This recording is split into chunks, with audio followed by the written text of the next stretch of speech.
Now, I only recently got back into collecting Transformers, so for me, Legend Scale means something like this. Up until sometime last year, I saw Lazy Eyebrow's review for these Legend Scale Ripper and Emitter, which were mini masterpiece versions of Blaster and Soundwave. All I could think was, they can fit all that into such a small package? Appreciated them for what they were, however, being someone who primarily collects chug-scaled figures, I didn't see a good place for them in my collection, and just moved on. That is, of course, before these little guys showed up on my front door. Now, I first want to start by saying that this set was an accidental purchase. I was in the market for a Warbitron figure and came across an Amazon listing for a KO Warbitron for only $160, which was the cheapest I've ever seen it listed for on all the sites I was looking at, and immediately bought it. 3 very long months later, this set showed up, which of course pissed me off at first, as it wasn't what I was expecting. But after cutting my losses and Amazon denying my refund, I quickly learned to love these little guys. While no, they don't scale with anything in my current collection, they definitely capture the aesthetic of the Combaticons. They look commanding, and they aren't just shameless repaints of pre-existing figures. These little guys just capture the retrospective animation models, and I just can't get enough of them. These little figures look like passion projects by the designers. The designs are a cross between each of their animation models and their original G1 toys. Each of them are packed with accent details that help with color separation. And wait, are those 5mm ports? Indeed, there are 5mm ports located on various parts of their bodies, so you can arm these little guys up with any and, well, all of your favorite accessories. Personally, I hope 5mm ports become the new norm for both mainline and third-party figures, as it will open up a world of possibilities. Personally, I'll be displaying these guys with their included accessories, but I won't dismiss this as an awesome addition.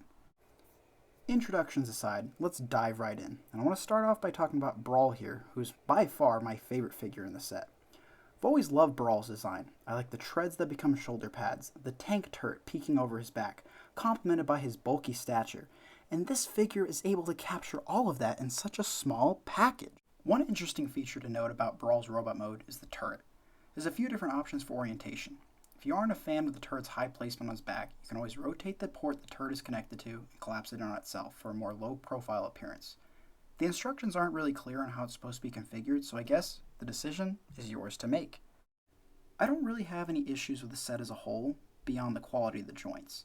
I've only had these figures for about 2 months now, and the joints have already started giving way. Now, I know with third-party companies there tends to be a lot more quality control issues, so I wouldn't be surprised if this is one of those your mileage may vary kind of cases.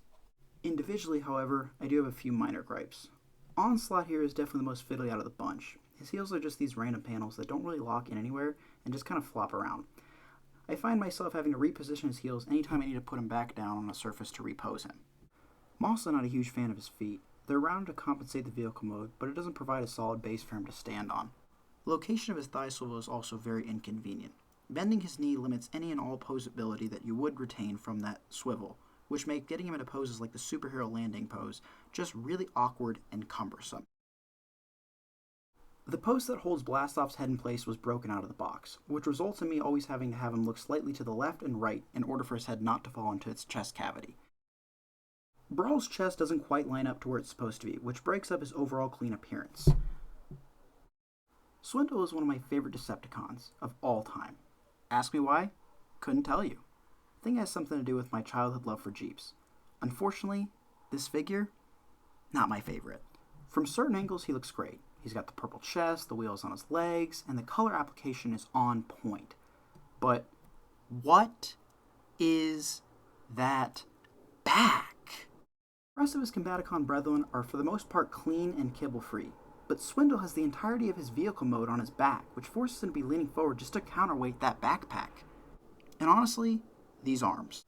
They don't just look visually unappealing, but they're constantly getting in the way with one another. That shoulder plate is constantly clashing with the plastic on his elbows, which makes getting his arms to just bend 90 degrees virtually impossible. But fear not, if you're like me and their individual robot modes do matter to you, the panels on the arms just pop up to free up the elbows. And boy, does it do wonders for that figure. Vortex here gets these arm Gatling guns as an homage to his missile pods in his animation model, as well as this cockpit gun, which I guess is an acceptable use of parts forming. Swindle gets his fusion cannons as well as this scoped pistol because G1. And Blastoff gets his leg launchers as well as what I assume is a flamethrower. Brawl here gets these 2 submachine guns, which I absolutely love. And Onslaught comes with a generic rifle that just flails around at the handle no matter what I do with the arm. The barrel is always going to be pointing downwards, though a little bit of floor polish will tighten that hinge right up, so not a huge deal. The individual guns are insanely well detailed, and no, I'm not talking about the paint application. I'm talking about the individual molding of each gun. It looks just absolutely amazing. Now on to Articulation. It's fine. They've got all the joints that we expect to see today. Ankle joints, wrist swivels, waist rotation, and Blastoff here, due to his transformation to a limb mode, gets an ab crunch. Onslaught and Vortex have double jointed elbows, which is a great inclusion, but unfortunately, because of their size, a lot of their articulation relies solely on ball joints, so I guess we'll just have to wait and see how long those joints hold out. Now, I get it's because of their size, but I really do not enjoy their transformations. Honestly, kind of just stresses me out. Vortex knees here are super finicky, and they require everything to be lined up perfectly in order for them to fold in on themselves. That same issue falls on Brawl, except it's substantially worse. So much is going on, especially in the leg region. You have to rotate this in order to collapse this, and then you have to continue rotating that other piece just to make sure that everything is perfectly lined up. So much is going on, and there's just not enough clearance to be able to get it all done in. Couple all of that with this weird combination of plastic tolerances. You got joints that are tight where they should feel loose, and loose joints located where they should be tight. As a result, you have to apply a little bit of extra force in order to ensure everything is lined up just to be able to move on to the next step. And while I get this set is technically not a toy and it's more geared towards your average collector, it's still a transformer. It should be able to transform these figures without having to worry about breaking them every step of the way. There's just a lot of tolerance issues, and I feel like I'm constantly stressing the plastic regardless of how gentle I'm trying to be with it. If you want a full in-depth video on how to transform these guys, there'll be a link in my description to a Just Transform It video. Now with all of that out of the way, let's move on to their vehicle modes.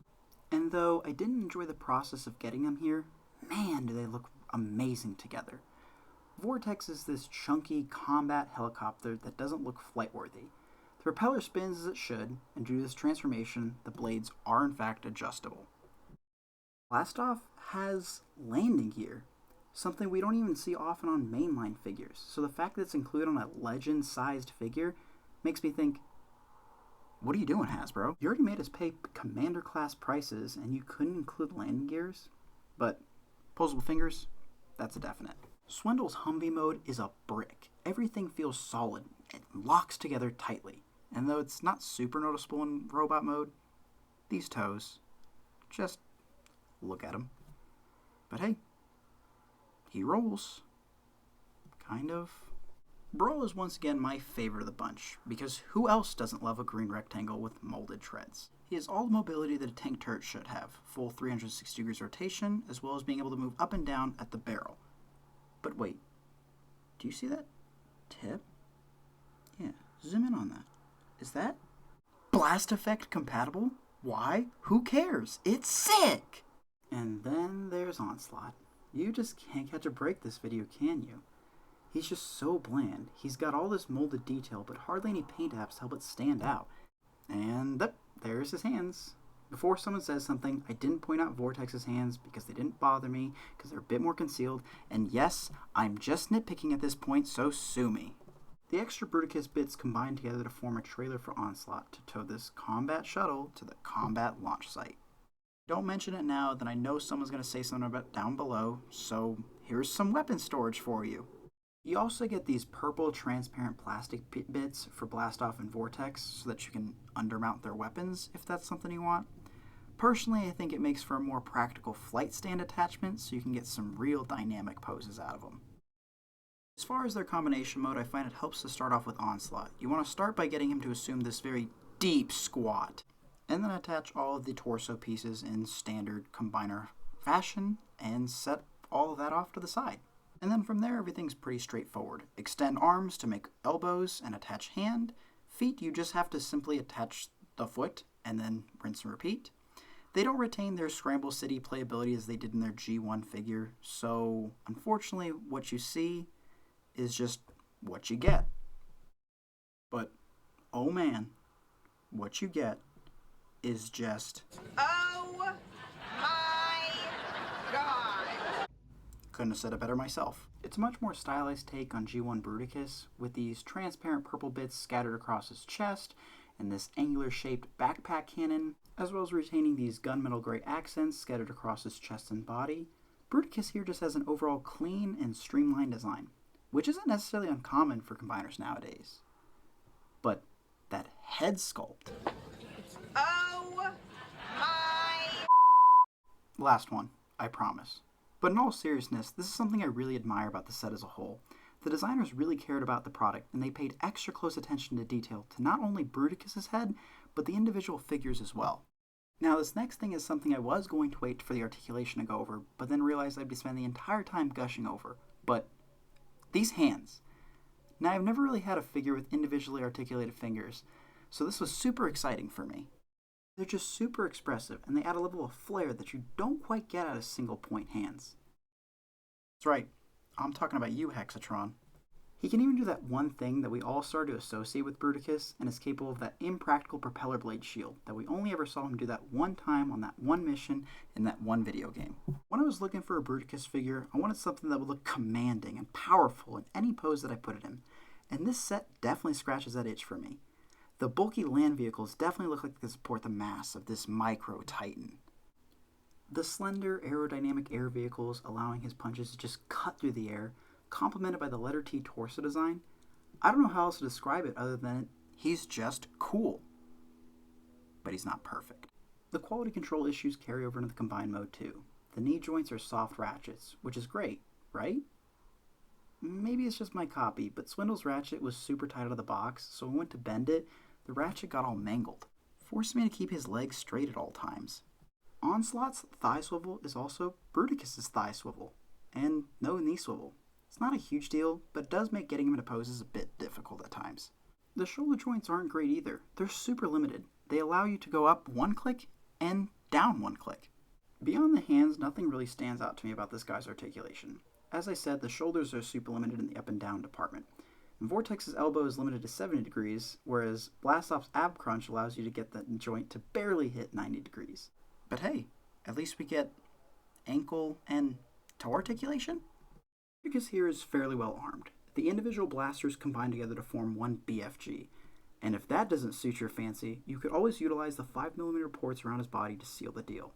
You can slot these missile pods over his fists to give him a level of firepower that would give even heavy arms a run for his money. You're also given this little shockwave, because remember that one time in the cartoon Bruticus wielded shockwave? I mean, how could you forget, seeing as every Bruticus figure, be it third party or official, has included a little shockwave companion to some degree. Jokes aside, the blaster looks great. It's very well detailed, and as far as I'm concerned, the colors look accurate. That said, doesn't change the fact that Shockwave here is just going to live in a drawer with the rest accessories that I don't care about. But wait!